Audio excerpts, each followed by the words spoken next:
Suara kaum muda atau milenial yang mencapai 52% dari suara aktif pada pemilihan umum atau pemilu 2024 membuat generasi milenial akan menjadi penentu utama dalam kontestasi pemilu.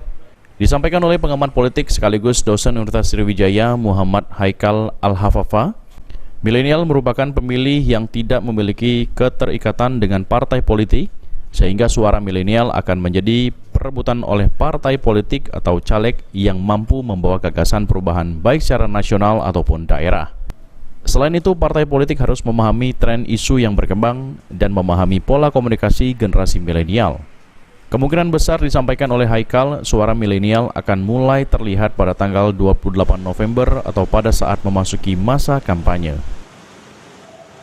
Nah, khusus untuk milenial, kalau kita baca secara data begini, milenial ini kan angkanya 50% secara nasional, 52%. Saya kira juga di level provinsi juga tidak jauh berbeda. Nah, bagaimana dengan preferensi pemilih? Milenial ini orang yang rata-rata tidak punya irisan, tidak punya ikatan terhadap partai politik manapun sebetulnya. Jadi mereka masih sangat dinamis. Siapapun yang akan mampu membawa gagasan perubahan, yang membawa situasi yang emosional di kalangan pemilih milenial, itu yang akan dipilih.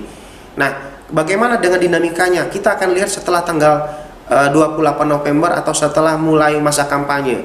Di sana jangkar-jangkar pemilih itu akan masuk ke rumah-rumah dan milenial juga akan dipenetrasi suaranya.